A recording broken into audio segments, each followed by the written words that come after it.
नमस्कार. आपल्या सगळ्यांचे स्वागत आहे. सर्वप्रथम मी आपल्या सगळ्यांचे अभिनंदन करते, की तुम्ही आमच्या विनंतीला मान देऊन या ग्रुपमध्ये जॉइन झालात.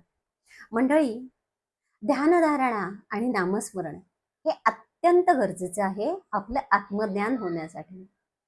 आणि आत्मज्ञान जेव्हा स्वतःचं होतं, आपण स्वतः जेव्हा स्वतःला ओळखायला लागतो, तेव्हा या आत्म्याचा प्रवास कळतो आणि त्याच्या मुक्तीचं काय महत्व आहे हेही समजायला लागतं. आज या विषयांवर मी बोलणार नाहीये. कारण हे विषय अतिशय गहन आहेत आणि प्रत्यक्षरित्या जेव्हा आपण प्रश्न उत्तर करू तेव्हा नक्कीच या विषयावरती बोलू. पण आज आपण बोलणार आहोत की जेणेकरून आपल्या सगळ्यांना स्वतःचं आत्मज्ञान व्हावं याच्यासाठी उचललेले एक पाऊल. तर एक पाऊल म्हणजे काय? तर ते आहे नामस्मरण आणि ते आहे ध्यानधारणा. दोन्हीही कार्य फार कठीण नाही आहेत. कारण मला कल्पना आहे की आपल्या सगळ्यांना काहीतरी बाळकडून नक्कीच मिळालं असेल. तुम्ही कुठल्या तरी तुमच्या इष्टदैवताचे नामस्मरण करत असाल. थोडीफार तुम्हाला माहिती आहे त्या पद्धतीनं ध्यानधारणाही करत असाल. आणि जर करत नसाल तर तुम्हा सगळ्यांना माझी कळकळीची विनंती आहे की तुम्हाला जो पण परमेश्वर आवडतोय, जो पण तुमचा इष्टदेव आहे, त्याचं नामस्मरण चालू करा. जसं ओम नमः शिवाय, ओम गम गणपते नमः. कोणाला गायत्री मंत्र आवडत असेल तर ते करा. जो पण मंत्र तुम्हाला आवडत असेल तो तुम्ही करा. त्याचा नामजाप करा. कारण नामजाप हाच तुमचं अंतर्बाह्य शुद्ध करेल. म्हणजेच ते शुद्ध झालं तरच तुम्ही पुढच्या मार्गाला जाऊ शकाल. मंडळी, ध्यानधारणेला तोड नाही. ध्यानधारणा करायला लागता तेव्हा तुम्ही अंतर्मुख होता आणि अंतर्मुख झाल्यामुळे त्या आत्म्याचं ज्ञान होतं. जेवढं बाहेर ब्रह्मांडात दिसतं तेवढंच तुमच्या शरीरामध्ये आहे.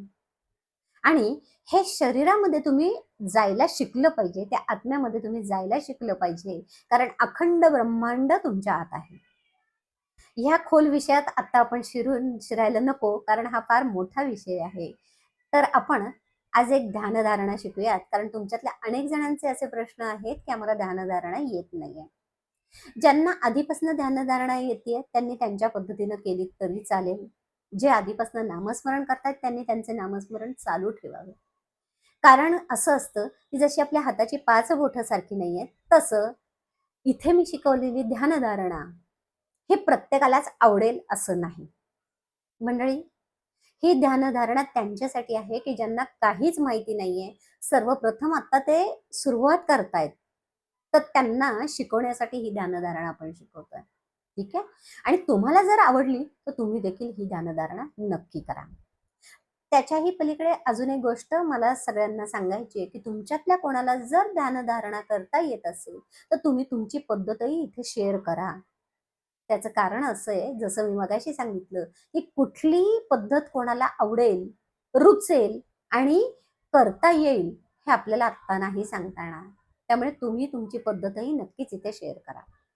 तर आपण ध्यानधारणेला सुरुवात करूयात. कारण ज्या उद्दिष्टासाठी आपण इथे एकत्र आलेलो आहोत ते उद्दिष्ट साध्य होणं अत्यंत गरजेचं आहे. मंडळी, सगळ्यात प्रथम आपल्याला 11 दीर्घ श्वास म्हणजे लांब श्वास घ्यायचा आहे. हे लांब श्वास घेताना एक काळजी घ्यायची आपल्याला. जेव्हा आपण श्वास घेतोय त्यावेळेला तो श्वास थांबवायचा आहे. ठीक आहे? जेवढ्या वेळ तुम्हाला धरता येईल. प्रत्येकाची श्वास धरण्याची कालावधी हा कमी जास्त असू शकतो. त्यामुळे तुम्ही सगळ्यांनी मोठा श्वास घ्यायचा आहे, तो थांबवायचा आहे आणि जेव्हा सोडताल तेव्हा तो शिट्टी मारत सोडायचा आहे. ठीक आहे? मी तुम्हाला काही श्वास इथे घेऊन दाखवते, पण ध्यानाला बसण्याच्या आधी हे करणं अत्यंत गरजेचं आहे. त्याचं कारण असं आहे की आपण अनेक गोष्टी दिवसभरात करतो. आपला दिनक्रम फार विविध पद्धतीचा असतो आणि त्याच्यामध्ये आपलं हे मन हे भटकलेलं असतं, शरीर दमलेलं असतं.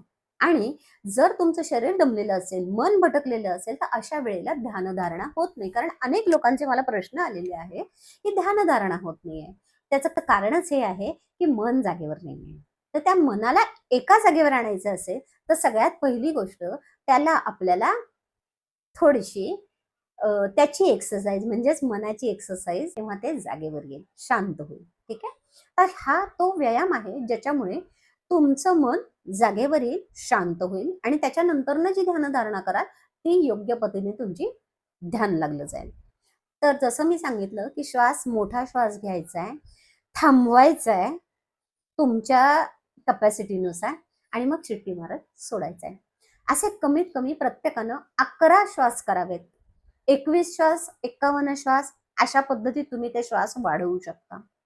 जर मन एकाग्र होत नसेल तर तुम्ही जास्तीत जास्त श्वासही घेऊ शकता. पण कमीत कमी 11 श्वास तरी तुम्ही करावेत ही माझी विनंती. तर तुम्हाला लक्षातच येईल की 11 श्वासानंतर माझं मन जागेवर येतंय की 21 श्वासानंतर, 51 श्वासानंतर तुम्ही ठरवायचंय. ठीक आहे? मंडळी मी तुम्हाला श्वास घेण्याची पद्धत दाखवते. तर सगळ्यात प्रथम मी श्वास घेते, थांबवते आणि शिट्टी मारत सोडते. ठीक आहे? 1, 2 आणि 3.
मंडळी श्वास घेण्याची पद्धत तुम्हाला कळली असेल आणि तुम्ही जर श्वास जास्तीत जास्त होल्ड करू शकत असाल तर ह्याचाच अर्थ तुम्हाला ध्यान लागण्याची तुमची फार चटकन ध्यान लागेल. कसं असतं ज्यांना श्वास जास्त वेळ होल्ड करता येतो त्यांचं ध्यान फार चटकन लागतं याच्यामध्ये. ठीक आहे? तर मंडळी हे झाले श्वास. श्वास तुम्ही तुमचं मन जागेवर येईस्तोपर्यंत तुम्ही श्वास घेऊ शकता. तुम्हाला स्वतःचा स्व अनुभव घ्यायचा आहे. स्व अनुभवानुसार तुमचे श्वास किती घ्यायचे हे ठरवायचे आणि त्याच्यानंतर ध्यान करायचं. आता आपण ध्यान कसं करायचं हे बघूया. मंडळी ध्यानाच्या प्रत्येकाच्या विविध पद्धती आहेत. अनेक जण हे इथे म्हणजे दोन्ही भुवयांच्या मध्ये, हे जे आहे दोन्ही भुवयांच्या मध्ये इथे, ठीक आहे, एक्झॅक्टली इथे दोन्ही भुवयांच्या मध्ये हे दिसतंय. हे दोन्ही भुवयांच्या मध्ये ध्यान केंद्रित करतात, म्हणजेच लक्ष केंद्रित करतात. आपलं संपूर्ण लक्ष या दोन्ही भुवयांच्या मध्ये केंद्रित करायचं आणि ध्यानधारणेला सुरुवात करायची. बरोबर आहे? ही एकमेव पद्धत आहे जे सगळेच सांगतात आणि ती योग्य पण आहे. पण हे करते वेळेस काही गोष्टी आपल्याला लक्षात ठेवायच्या की इथे केंद्रित करायचं म्हणजे नेमकं काय करायचं हे कळलं पाहिजे. जेव्हा तुम्ही इथे लक्ष केंद्रित कराल म्हणजे दोन्ही भुवयांच्या मध्ये लक्ष केंद्रित कराल त्यावेळेला सुरुवातीला काही ना काही रंग दिसायला लागतील. जसा काळा, निळा, पिवळा, हिरवा, लाल, पांढरा, प्रत्येकाला एक विविध रंग दिसायला लागतात. ठीक आहे? तुम्हाला ते बघत जायचंय. ध्यानधारणा प्रत्येकाची वेगवेगळी असेल. काहींना चित्र दिसतील, काहींना दृश्य दिसतील, काहींना चित्रपट चालू झाल्यासारखं वाटेल.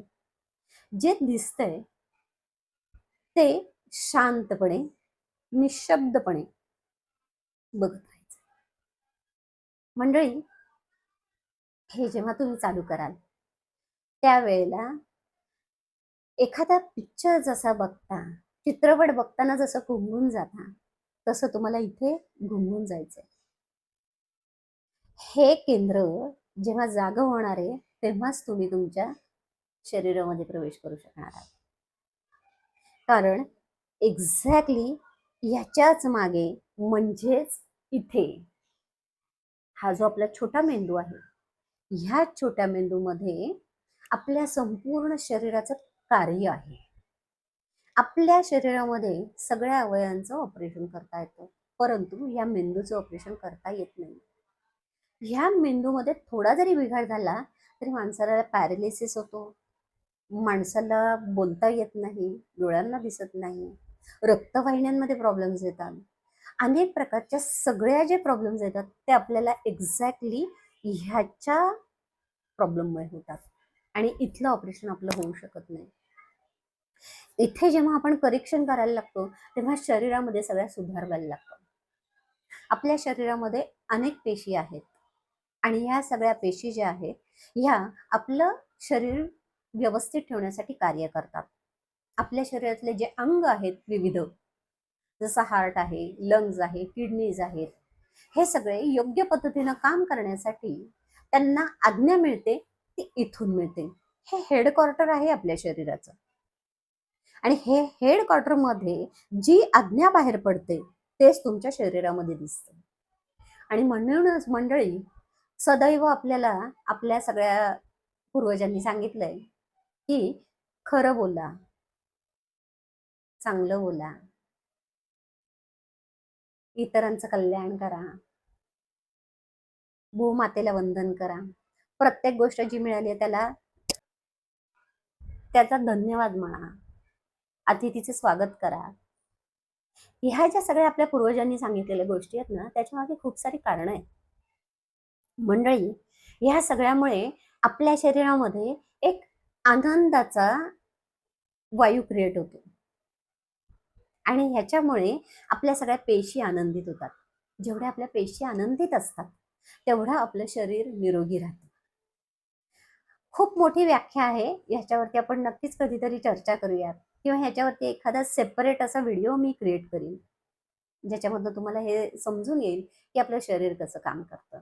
पण आता ह्या ध्यानधारणेसाठी मी एवढ्यासाठी सांगितलं की इथे जेव्हा तुम्ही ध्यान केंद्रित करता आणि जेव्हा तुम्ही तुमच्या ध्यानामध्ये जाता तेव्हा जो आनंद प्राप्त व्हायला लागतो त्याच्यामुळे तुमच्या शरीराच्या सगळ्या पेशी या आनंदित होतात आणि ह्या पेशी आनंदित झाल्यामुळेच तुम्ही अंतर्मुख होता. मंडळी, ध्यानधारणेला सुरुवात करा. मी फक्त आता तुम्हाला ध्यानधारणा शिकवायला आली आहे. बऱ्याच वेळेला मी माझा विषय सोडून दुसरीकडे भटकते, त्यासाठी मी क्षमा मागते आपल्या सगळ्यांची. कारण हे विषय खूप खोल असतात आणि नुसते खोल नाही तर खूप मोठं ज्ञान आहे आणि असं अगदी छोट्याशा व्हिडिओमध्ये हे आपल्याला बोलता येणार नाही. तर मंडळी, ही ध्यानाची पद्धत आहे. तुम्ही ध्यान चालू करा आणि ध्यान चालू केल्यानंतर ना तुम्हाला जे जे काही अनुभव येतात ते नक्कीच मला शेअर करा. आपण काही तुम्हाला प्रॉब्लेम्स असतील तर इथे शेअर करा, आपण नक्कीच त्याच्यावरती सोल्युशन काढू.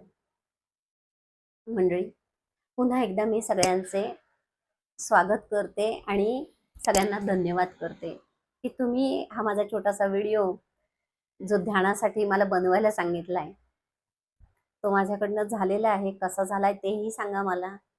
आणि त्याहून महत्त्वाचं, प्लीज प्लीज सगळ्यांनी ध्यान चालू करा. तुमच्या आत्म्याची प्रगती होऊ द्या. तुमची स्वतःची तुम्ही प्रगती करून इतरांच्या प्रगतीसाठी तुम्ही हातभार लावावा, ही माझी कळकळीची विनंती आहे. नमस्कार मंडळी.